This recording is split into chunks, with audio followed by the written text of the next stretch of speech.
ಎಲ್ರಿಗೂ ನಮಸ್ಕಾರ. Welcome back to my channel. ಇವತ್ತು ಬೆಳಗ್ಗೆಯಿಂದನೇ ವ್ಲಾಗ್ನ ಸ್ಟಾರ್ಟ್ ಮಾಡ್ತಾ ಇದ್ದೀನಿ. ಚಪಾತಿ ಮತ್ತು ಬೆಂಡೆಕಾಯಿ ಪಲ್ಯ ಮಾಡೋಣ ಅಂತ ಅಂದ್ಕೊಂಡಿದ್ದೀನಿ. ಹಾಗಾಗಿ ಬೆಂಡೆಕಾಯಿ ಪಲ್ಯ ಮಾಡೋಕ್ಕೆ ರೆಡಿ ಮಾಡ್ಕೊಳ್ತಾ ಇದ್ದೀನಿ. ತುಂಬಾ ಈಸಿಯಾಗಿ ತುಂಬಾ ಸಿಂಪಲ್ಲಾಗಿ ಈ ಬೆಂಡೆಕಾಯಿ ಪಲ್ಯನ ಮಾಡ್ಕೋಬೋದು. ತುಂಬಾ ಟೇಸ್ಟ್ ಚೆನ್ನಾಗಿರುತ್ತೆ. ಈಗ ಪಲ್ಯಕ್ಕೆ ಏನೇನು ಕಟ್ ಮಾಡ್ಕೊಳ್ಳೋದಿದೆ ಅದನ್ನೆಲ್ಲ ಫಸ್ಟಿಗೆ ಮುಗಿಸ್ಕೊಂಡು ಬಿಡ್ತೀನಿ. 2 ಈರುಳ್ಳಿ, 4 ಹಸಿರು ಮೆಣಸಿನ್ಕಾಯಿ, ಹಾಗೆ ಒಂದು ಅರ್ಧ kg ಆಗೋಷ್ಟು ಬೆಂಡೆಕಾಯಿನ ತೊಗೊಂಡಿದ್ದೀನಿ. ಮೊದಲಿಗೆ ಇದೆಲ್ಲದನ್ನು ಕಟ್ ಮಾಡಿ ಎತ್ತಿಟ್ಕೊಂಡು ಬಿಡ್ತೀನಿ.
ಈರುಳ್ಳಿ, ಹಸಿರು ಮೆಣಸಿನ್ಕಾಯಿ ಹಾಗೆ ಬೆಂಡೆಕಾಯಿ ಎಲ್ಲ ಕಟ್ ಮಾಡ್ಕೊಂಡಿದ್ದಾದಮೇಲೆ ಒಂದು ಬಾಣಲೆನ ತಗೊಂಡು ಬೆಂಡೆಕಾಯಿನ ಹುರ್ಕೋಬೇಕು. ಅಂದರೆ ಎಣ್ಣೆ ಏನೂ ಹಾಕದೆ ಹಾಗೇ ಹುರ್ಕೊಳ್ತಾ ಇದ್ದೀನಿ.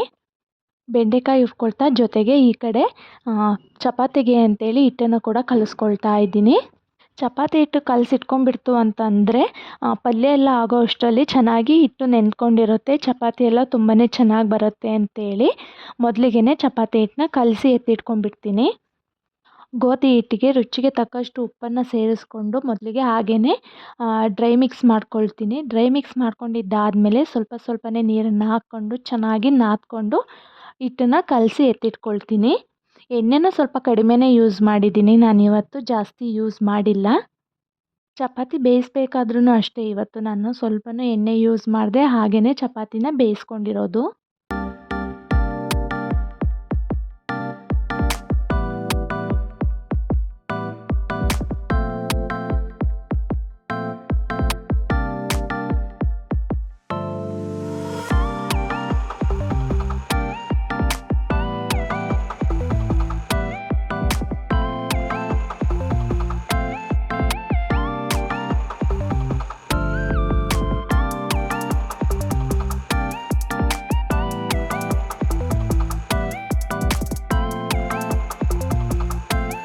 ಬೆಂಡೆಕಾಯಿನ ಚೆನ್ನಾಗಿ ಹುರ್ಕೋಬೇಕು. ಅಂದರೆ ಬೆಂಡೆಕಾಯಲ್ಲಿರೋಂಥ ಲೋಳೆ ಎಲ್ಲ ಹೋಗಬೇಕು, ಅಲ್ಲಿ ತನಕ ಚೆನ್ನಾಗಿ ಹುರ್ಕೋಬೇಕು.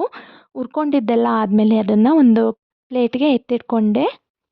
ಬೆಂಡೆಕಾಯಿ ಹುರ್ಕೊಂಡಿದ್ನಲ್ಲ ಅದೇ ಬಾಣಲಿಗೆ ಒಂದು 3ರಿಂದ 4 ಸ್ಪೂನ್ ಆಗೋಷ್ಟು ಎಣ್ಣೆನ ಸೇರಿಸಿ, ಎಣ್ಣೆ ಬಿಸಿಯಾಗಿದ್ದ ನಂತರ ಒಂದು ಅರ್ಧ ಸ್ಪೂನ್ ಆಗೋಷ್ಟು ಜೀರಿಗೆನ ಸೇರಿಸ್ಕೊಂಡೆ. ಅದಾದಮೇಲೆ 2ರಿಂದ 3 ಸ್ಪೂನ್ ಆಗೋಷ್ಟು ಕಡಲೆಬೇಳೆನ ಸೇರಿಸ್ಕೊಂಡು ಚೆನ್ನಾಗಿ ಫ್ರೈ ಮಾಡ್ಕೋಬೇಕು. ಕಡಲೆಬೇಳೆ ಫ್ರೈ ಮಾಡ್ಕೊಂಡಿದ್ದಾದಮೇಲೆ ಜಜ್ಜಿಟ್ಕೊಂಡಿರೋಂತಹ ಬೆಳ್ಳುಳ್ಳಿನ ಸೇರಿಸ್ಕೊಂಡು ಬೆಳ್ಳುಳ್ಳಿ ಘಮ ಬರುತ್ತಲ್ಲ ಅಲ್ಲಿ ತನಕ ಚೆನ್ನಾಗಿ ಹುರ್ಕೋಬೇಕು.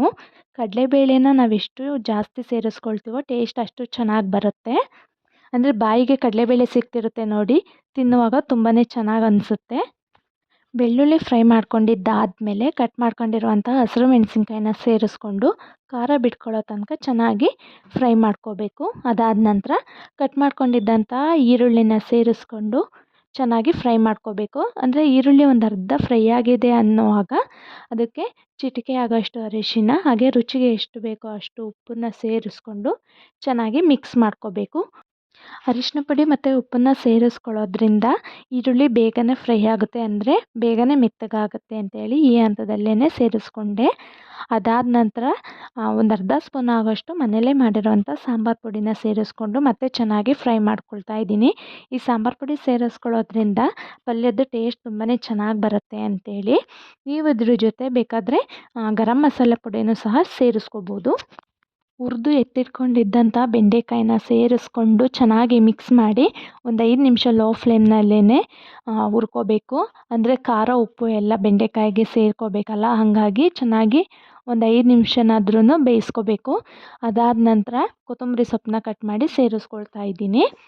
ಕೊತ್ತಂಬರಿ ಸೊಪ್ಪನ್ನ ಸೇರಿಸ್ಕೊಂಡಿದ್ದಾದಮೇಲೆ ಚೆನ್ನಾಗಿ ಮಿಕ್ಸ್ ಮಾಡಿ ಒಂದು 30 ಸೆಕೆಂಡ್ ಆದ್ರೂ ಹುರ್ಕೋಬೇಕಾಗತ್ತೆ. ಅದಾದಮೇಲೆ ಲಾಸ್ಟಲ್ಲಿ ತುರಿದು ಎತ್ತಿಟ್ಕೊಂಡಿದ್ದಂತಹ ತೆಂಗಿನಕಾಯಿ ತುರಿನ ಸೇರಿಸ್ಕೊಂಡು ಚೆನ್ನಾಗಿ ಮಿಕ್ಸ್ ಮಾಡಿ ಒಂದು 2 ನಿಮಿಷ ಲೋ ಫ್ಲೇಮ್ನಲ್ಲೇ ಹುರ್ಕೊಂಡ್ರೆ ಬೆಂಡೆಕಾಯಿ ಪಲ್ಯ ರೆಡಿಯಾಗೇ ಹೋಯ್ತು. ಇದನ್ನು ತುಂಬಾ ಈಸಿಯಾಗಿ ತುಂಬಾ ಟೇಸ್ಟಿಯಾಗಿ ಮಾಡ್ಕೋಬೋದು.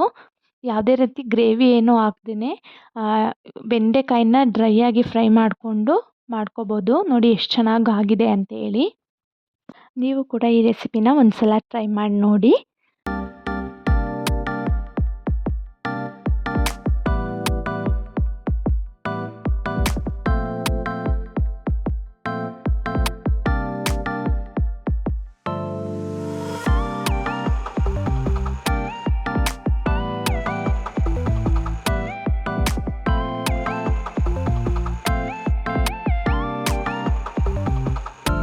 ಚಪಾತಿ ಎಲ್ಲ ಬೇಯಿಸಿದ್ದಾದಮೇಲೆ ಈಗ ತಿನ್ನೋಣ ಅಂತೇಳಿ 2 ಚಪಾತಿ ಹಾಗೆಯೇ ಮಾಡಿದ್ದಂತಹ ಬೆಂಡೆಕಾಯಿ ಪಲ್ಯ ಹಾಗೆಯೇ ಕೆಂಪು ಚಟ್ನಿ ಜೊತೆ ಸ್ವಲ್ಪ ತುಪ್ಪನ ಹಾಕ್ಕೊಳ್ತಾ ಇದ್ದೀನಿ. ಈ ಕೆಂಪು ಚಟ್ನಿ ರೆಸಿಪಿ ನಾನು ಆಲ್ರೆಡಿ ನನ್ನ ಚಾನಲಲ್ಲಿದೆ, ಯಾರಿನ್ನೂ ನೋಡಿಲ್ಲ ನಾನು ಡಿಸ್ಕ್ರಿಪ್ಷನಲ್ಲಿ ಲಿಂಕ್ ಕೊಟ್ಟಿರ್ತೀನಿ, ಹೋಗಿ ಒಂದು ಸಲ ಚೆಕ್ ಮಾಡಿ ನೋಡಿ, ತುಂಬಾ ಟೇಸ್ಟಿಯಾಗಿರುತ್ತೆ.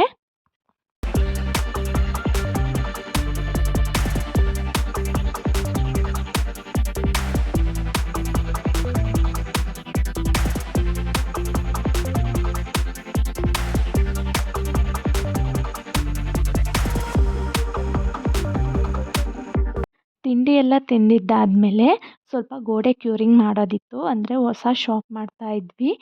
ನಮ್ಮ ಮನೆಯವ್ರ ಜೊತೆ ನಾವು ಕೂಡ ಹೋದ್ವಿ. ಅವ್ರು ಕ್ಯೂರಿಂಗ್ ಮಾಡ್ತಾಯಿದ್ರು.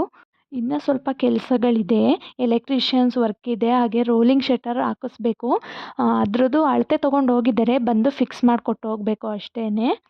ಅಲ್ಲಿಂದ ಬಂದಾಗಿದ್ದಾದಮೇಲೆ ನನ್ನ ತಂಗಿ ಮತ್ತು ನನ್ನ ಮಾಮನ ಮಗಳು ಇಬ್ಬರು ಬಂದಿದ್ದರು ಪಾಪ ನೋಡೋಕ್ಕೆ ಅಂತ ಹೇಳಿ ಚಿತ್ರಾನ್ನ ಮಾಡಿಕೊಡು ಅಂತ ಹೇಳಿದ್ರು. ಹಾಗಾಗಿ ಟೊಮೆಟೊ ಹಣ್ಣಿನ ಚಿತ್ರಾನ್ನ ಮಾಡೋಣ ಅಂತೇಳಿ ಮಾಡ್ತಾಯಿದ್ದೀನಿ. ಮೊದಲಿಗೆ ಒಂದು ಬಾಣಲಿಗೆ ಒಂದು 4ರಿಂದ 5 ಸ್ಪೂನ್ ಆಗೋಷ್ಟು ಎಣ್ಣೆನ ಹಾಕಿ, ಎಣ್ಣೆ ಕಾದಾದ ನಂತರ ಒಂದು ಅರ್ಧ ಸ್ಪೂನ್ ಆಗೋಷ್ಟು ಜೀರಿಗೆನ ಸೇರಿಸ್ಕೊಂಡು, ಜೀರಿಗೆ ಸೇರಿದ್ದಾದಮೇಲೆ ಕಡಲೆಬೇಳೆನ ಸೇರಿಸ್ಕೊಂಡಿದ್ದೀನಿ ಒಂದು 2 ಸ್ಪೂನ್ ಆಗೋಷ್ಟು. ಕಡಲೆಬೇಳೆನ ಫ್ರೈ ಮಾಡ್ಕೊಂಡಿದ್ದಾದಮೇಲೆ ಜಜ್ಜಿಟ್ಕೊಂಡಿರೋಂಥ ಬೆಳ್ಳುಳ್ಳಿನ ಸೇರಿಸ್ಕೊಂಡು ಬೆಳ್ಳುಳ್ಳಿ ಘಮ ಬರೋ ತನಕ ಚೆನ್ನಾಗಿ ಫ್ರೈ ಮಾಡ್ಕೋಬೇಕು. ಅದಾದ ನಂತರ ಕಟ್ ಮಾಡ್ಕೊಂಡಿರೋಂತಹ ಹಸಿರು ಮೆಣಸಿನ್ಕಾಯಿನ ಸೇರಿಸ್ಕೊಂಡು ಹಸಿರು ಮೆಣಸಿನ್ಕಾಯಿ ಖಾರ ಬಿಟ್ಕೊಳ್ಳೋ ತನಕ ಚೆನ್ನಾಗಿ ಫ್ರೈ ಮಾಡ್ಕೊಳ್ತೀನಿ. ಅದಾದಮೇಲೆ ಕಟ್ ಮಾಡಿ ಎತ್ತಿಟ್ಕೊಂಡಿದ್ದಂಥ ಈರುಳ್ಳಿನ ಸೇರಿಸ್ಕೊಂಡು ಈರುಳ್ಳಿ ಕೆಂಪಗಾಗೋ ತನಕ ಚೆನ್ನಾಗಿ ಫ್ರೈ ಮಾಡ್ಕೋಬೇಕು. ಕೆಲವೊಂದು ಸಲ ಈ ಹುಣಸೆಹಣ್ಣು ಚಿತ್ರಾನ್ನ, ಈ ನಿಂಬೆಹಣ್ಣು ಚಿತ್ರಾನ್ನ ಅದೆಲ್ಲದನ್ನು ತಿಂದು ಬೇಜಾರಾಗಿದ್ದಾಗ ಈ ಥರ ಟೊಮೆಟೊ ಹಣ್ಣನ್ನು ಯೂಸ್ ಮಾಡಿಕೊಂಡು ಚಿತ್ರಾನ್ನ ಮಾಡ್ಕೊಂಡು ತಿಂದರೆ ತುಂಬಾ ಚೆನ್ನಾಗಿರುತ್ತೆ. ಒನ್ ಟೈಮಿಗೆ ತುಂಬಾ ಚೆನ್ನಾಗಿರುತ್ತೆ, ಟೇಸ್ಟಿಯಾಗಿರುತ್ತೆ. ಈರುಳ್ಳಿ ಒಂದು 3/4 ಭಾಗದಷ್ಟು ಫ್ರೈ ಆಗಿದೆ ಅನ್ನುವಾಗ ಕಟ್ ಮಾಡ್ಕೊಂಡಿರೋವಂಥ ಟೊಮೆಟೊ ಹಣ್ಣನ್ನು ಸೇರಿಸ್ಕೊಂಡು ಚೆನ್ನಾಗಿ ಫ್ರೈ ಮಾಡ್ಕೋಬೇಕು.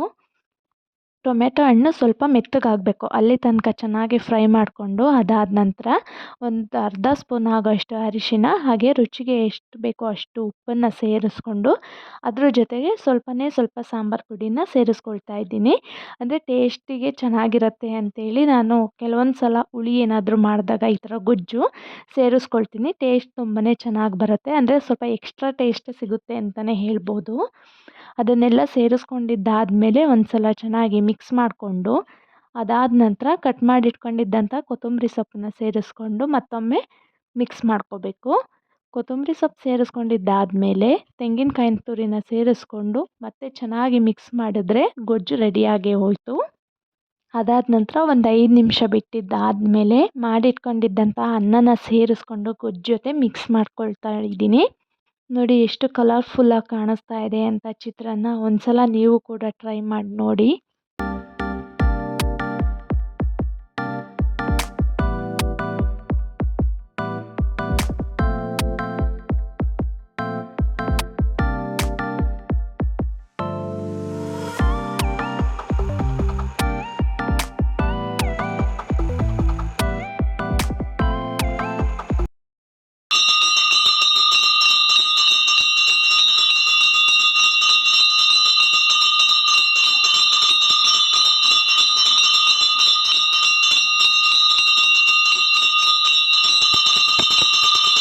ಊಟ ಎಲ್ಲ ಮುಗಿಸ್ಕೊಂಡು ಅವರಿಬ್ಬರು ಹೋದ್ರು. ಅದಾದ ನಂತರ ನಾವು ದೇವಸ್ಥಾನಕ್ಕೆ ಹೋಗೋಣ ಅಂತೇಳಿ ಬಂದಿದ್ವಿ. ಇದು ತುಂಬಾ ಚೆನ್ನಾಗಿದೆ. ಇಲ್ಲಿ ಒಂದೇ ಒಂದು ದೇವಸ್ಥಾನ ಇರೋದಷ್ಟೇ, ಆಂಜನೇಯ ಸ್ವಾಮಿ ದೇವಸ್ಥಾನ. ಬರ್ದಲೇ ತುಂಬಾ ದಿನ ಆಗಿತ್ತು, ಅದರಲ್ಲೂ ಪಾಪುನ ಕರ್ಕೊಂಡು ಬಂದಿರಲಿಲ್ಲ.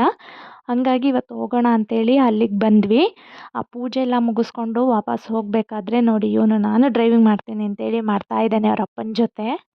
ದೇವಸ್ಥಾನಕ್ಕೆ ಹೋಗಿ ಬಂದಿದ್ದಾದಮೇಲೆ ನಮ್ಮ ಮಾಮನ ಮಗಳು ಬಂದಿದ್ಲು ಅಂತ ಹೇಳಿದ್ನಲ್ಲ, ಅವಳದು ಇವತ್ತು ಬರ್ತಡೇ ಇತ್ತು. ಹಾಗಾಗಿ ಅಲ್ಲಿಗೆ ಹೋಗಿದ್ವಿ. ಸಿಂಪಲ್ಲಾಗಿ ಕೇಕ್ ಕಟ್ಟಿಂಗ್ ಎಲ್ಲ ಮಾಡಿಸಿದ್ವಿ. ಈ ವ್ಲಾಗ್ನ ನಾನು ಇಲ್ಲಿಗೆ ಎಂಡ್ ಮಾಡ್ತಾ ಇದ್ದೀನಿ. ಇವತ್ತಿನ ವ್ಲಾಗ್ ಸ್ವಲ್ಪನಾದರೂ ಇಷ್ಟ ಆದರೆ ಪ್ಲೀಸ್ ಒಂದು ಲೈಕ್ ಮಾಡಿ. ಯಾರೆಲ್ಲ ನನ್ನ ಚಾನಲ್ನ ಇನ್ನೂ ಸಬ್ಸ್ಕ್ರೈಬ್ ಮಾಡದೆ ಹಾಗೆ ನೋಡ್ತಾ ಇದ್ದೀರಾ, ಪ್ಲೀಸ್ ಸಬ್ಸ್ಕ್ರೈಬ್ ಮಾಡ್ಕೊಂಡು ನೋಡಿ. ಹಾಗೆ ನಿಮ್ಮ ಫ್ರೆಂಡ್ಸ್ ಆ್ಯಂಡ್ ಫ್ಯಾಮಿಲಿಗೆಲ್ಲ ಈ ವಿಡಿಯೋನ ಶೇರ್ ಮಾಡಿ. ಮತ್ತು ಇನ್ನೊಂದು ಹೊಸ ವಿಡಿಯೋದೊಂದಿಗೆ ಸಿಗ್ತೀನಿ. Thank you.